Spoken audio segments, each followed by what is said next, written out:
Welcome into episode 174 of The Checklist, brought to you by SecureMac.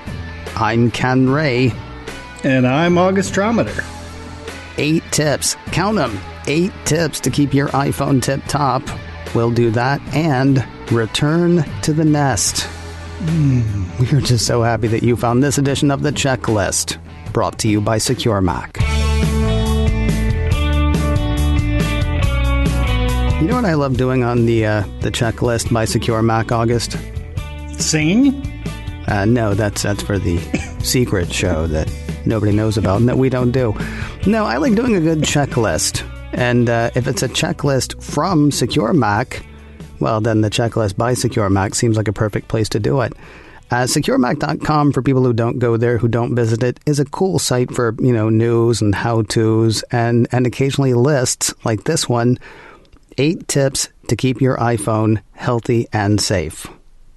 So here's what I'm thinking. I'm thinking, August, what we'll do is I'll read the tip, and then you can go a bit more in depth.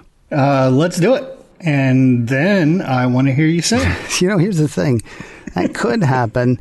I want to say that's not going to happen, but I know me, and it's possible.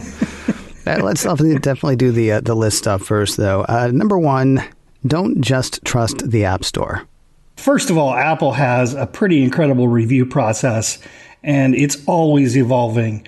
They use both software and humans to filter out bad apps.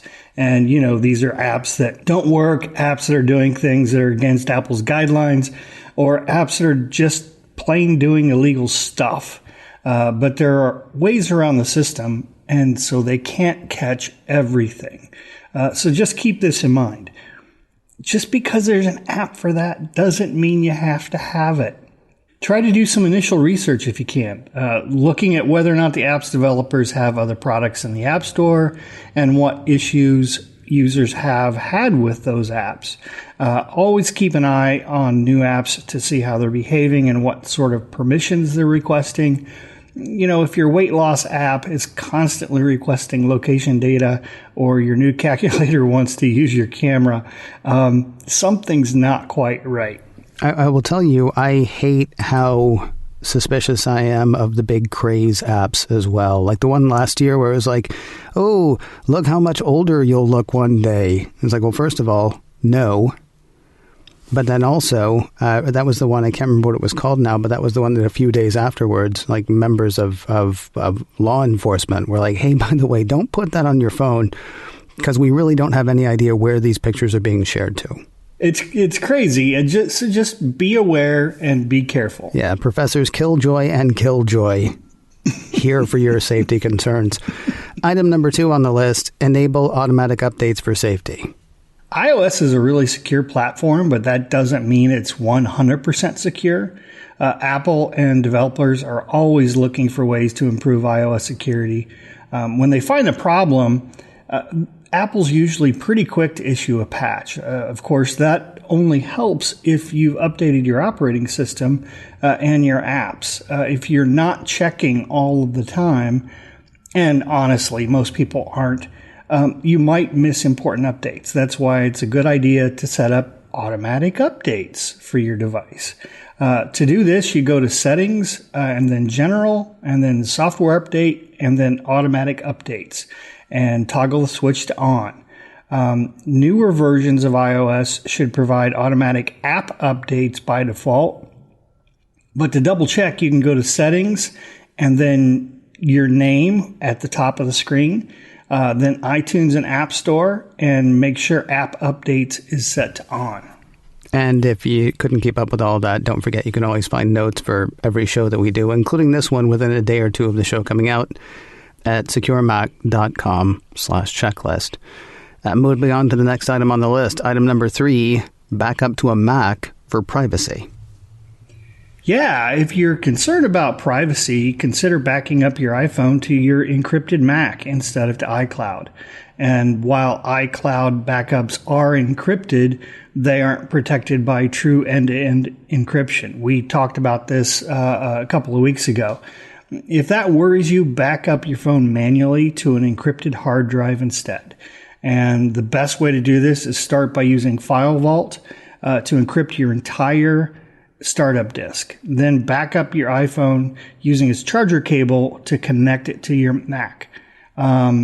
Use Finder to locate the iPhone in the locations section. Then go to backups and then back up all of your data on your phone to your Mac and then back up now. You can also set this to happen automatically each time you connect your phone to the computer by selecting backups options, automatically sync when this phone is connected. The episode, by the way, where we talked about encrypted iCloud backups versus end-to-end was checklist number 171, which, again, it sounds like we're just telling people to keep going to SecureMac.com, but that's because it's a good resource. So you can find that episode, checklist number 171, at SecureMac.com/checklist, or, of course, wherever you found this show. Item number 4 on the list, turn on Find My to prevent loss or theft. Yeah, your iPhone's Find My app, it used to be called Find My iPhone. I find the word Find My to be weird, but that's what it's called now. The Find My app is the best way to protect your phone in the event of loss or theft. The app lets you locate a missing phone, even if it's offline. If necessary, you can use Mark as Lost feature to lock a missing phone remotely, or in a worst-case scenario, erase it to prevent somebody else from accessing your data. To turn on Find My, go to Settings and select your name, then go to Find My, and then Find My iPhone and toggle the switch on. If you want to be able to find a device that's not online, turn on Enable Offline Finding. There's also an option called Send Last Location, which will transmit the location of the iPhone to Apple when the battery is low. Now, just because you know where your phone is, don't go all Charles Bronson getting it back. If it was stolen, the person who stole it is a criminal. And depending on what kind of criminal they are, they may not be afraid of Charles Bronson types. Yeah, hopefully it's just lost and you find it in the app and go, oh, cool, I left it at work or at my friend's house. Or at the bar. Or at the bar, wherever. Whatever, yeah. Nobody's casting aspersions. Yeah, let's go with friend's house. Let's say friend's house. And let's say that's not the name of a bar. You know, if you know it was stolen, even if you can see it in the app and know exactly where it is, don't go after it yourself. Call the authorities and work with them on getting it back. Now, not everything on this list is about security. Take item 5, please. Okay. Item number 5 on the list.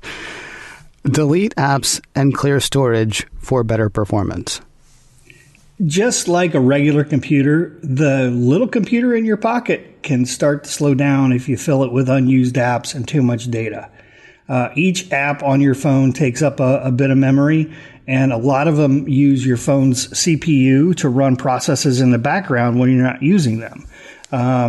Such as like a weather app that might be checking weather in the background.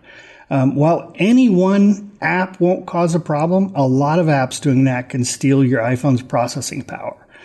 Similarly, old multimedia files, chat messages, web browser data, and app cache data can also take up system memory and cause performance to suffer. If you clear that data out now, and then after backing it up, your phone should be running faster. And how does somebody go about doing that? Every app has its own sandbox. And when you delete an app, you delete the data for that app as well. The first thing to do is take a look at which apps you haven't used in a while. If you're done with the app, get rid of it. Another thing you can do is to check your phone's memory usage. You can do this by going to Settings, then General, and then iPhone or iPad storage. It may take a couple of minutes, but it'll show you how your memory is being used and which apps are memory hogs. If you tap on an app in the list that appears, you can delete it right there. Let me ask you really quickly, because I always think of I can't remember what it is. It's called something like offload when it hasn't been used in a while, which is not the actual name. But there's a setting in the iPhone or in iOS and iPadOS where if an app hasn't been used in a while, Apple will go ahead and just sort of move it off to the cloud. I personally am not a huge fan of that because then when I need the app, it's going to take 3 minutes for it to download again, or 2 minutes, or however long. I'm wondering, though, would that do the same kind of thing that you're talking about? Instead of deleting an app that you didn't have, if you just have it set so that it, backs up to iCloud and then basically takes itself off your phone or off your tablet, does that accomplish the same thing? It does. However, again, if you're not using the app, get rid of it. All right. Number 6 on the list, also not security related specifically, though having a good charge is one of the safest things you can do. Number 6 on the list, boost your iPhone's battery life. Like any electronic device, the iPhone uses power, and on the iPhone, one of the biggest energy users is your screen. To help extend your battery life, I recommend turning on auto brightness, which will automatically dim the screen brightness in low light situations. Also turn on dark mode, since black pixels use almost no power, while white pixels use the most. You'll save a ton of juice this way. Dark mode can be turned on by going to settings, then display and brightness, and selecting dark. Auto brightness can be turned on at settings, general, accessibility, and display accommodations. You can also extend battery life by making sure your phone is connected to a Wi-Fi network. Since the phone's Wi-Fi radio uses a lot less energy than the cellular radio. Don't expose your phone to extreme temperatures, especially temperatures over 95 degrees. Apple even recommends that you remove cases if you start to notice your phone getting hot. And finally, pay attention to screen time alerts. Not only is this a great way to make you think twice about looking at your phone too often, it gives you a sense of how much energy you're using, because more screen time equals more juice. Back now to the strictly security stuff. Item number 7, install a VPN for public Wi-Fi. The iPhone manages data protection very well, and end-to-end encryption is built into iMessage. But if you're using a public Wi-Fi connection, a lot of bets are off. Poorly secured networks open the door to digital snooping and data theft. Unfortunately, you have no way of knowing whether the Wi-Fi network you're using is safe, which is why you should always use a VPN. A good VPN will ensure that data routed through the network to and from your phone is encrypted. SecureMac recommends Guardian Firewall plus VPN for iOS. If you want to check out other ones, that's great. Just make sure they're trusted and read trusted review sites, customer reviews, and honestly, as boring as they are, read the app's privacy policies. Whenever you use VPN, you're trusting the VPN developer with your data, and you need to make sure you know what they're doing with it. Which hopefully is as little as humanly possible. Exactly. Yeah. I am curious, do you use public Wi-Fi on your iPhone? I ask because I don't. I use the cellular network, and I know you were just saying, well, that'll kill your battery, but that's fine because I don't have to muck around with anything else, like making sure the VPN is on, or, which network am I supposed to be on, or all that stuff. Obviously, these are steps that I do go through when I'm out someplace with my iPad, because I don't have a cellular iPad, but with my iPhone, I just rely on the cellular network. Sure. I try to avoid it, but sometimes you just can't. If you're in a hotel. Try to avoid which? Using Wi-Fi? Yeah, I try to avoid using public Wi-Fi, but, oftentimes you just can't. If you're in a hotel with thick walls, for example, or maybe on an airplane, you don't have much choice. That's why VPNs are so important. They protect you and your data, no matter what network you're on. Last item on the list, number 8. Pay attention to the pop-ups. If you're using iOS 13, you've probably seen a serious uptick in pop-ups and warnings. Do not ignore those. Apple has doubled down on its commitment to privacy, and these notifications are there to alert you what third-party apps are trying to do in the background. Unfortunately, many apps, even well-known apps, keep trying and keep trying to collect location data, including trying to use Bluetooth information to figure out where you are. That's even after you've opted out of traditional location sharing. When your iPhone tells you an app is asking permission to access location or Bluetooth data in the background, pay attention. You are being given choices. And before choosing, really think about whether the app needs the information it's asking for and whether you trust the app and its developers to respect your privacy.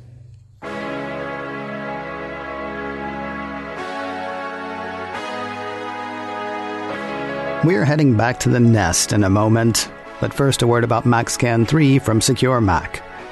Sometimes we do dumb stuff. We lock our keys in our cars, we lose something we need. Sometimes we get tricked into downloading files or clicking links in emails or on websites that end up being not great for us or our computer. Did you pick up something bad? Tracking cookies or malware maybe? Find out and get rid of it with MacScan 3. MacScan 3 is a great defense against malicious software attacks aimed at your Mac. It's developed by SecureMac, trusted names in computer security and developers of exceptional security software for the Mac for over 20 years. MacScan 3 detects and removes Mac malware, catches keyloggers, removes tracking cookies, and provides full-range or targeted scanning, all without crowding up your hard drive or slowing down your computer. Keep your machine clean with MacScan 3 from SecureMac. Sign up for a free 30-day trial today at securemac.com/MacScan. That's MacScan 3 by SecureMac. Your 30-day free trial is waiting at securemac.com/MacScan. Let's revisit the Nest, shall we? Off and on for the past year, we've done stories about Nest devices getting hacked. A lot of people went after the Google-owned company for its lax security, though Google argued that the fault lies not in its servers, but with the consumers themselves. What was Google's argument here, August? Passwords. You know, people weren't doing the things that we tell people to do here. Namely, number one, always change the default password. Never reuse a password. Make sure it's a very strong and, again, unique password. Use a password manager, which takes care of all of that for you. And never, ever share passwords. Now, we've done so much password talk, I can't even remember where to send people. I want to see the first couple of months of this show. If you go to securemac.com/checklist and look in episodes 1 to 10, I'm pretty sure in there you'll find a whole episode dedicated to password specifically. Or just listen to every other episode of the checklist, especially over the past year, because passwords, that's like the number one thing. Now, all of that said, there are things that Nest could have done as well.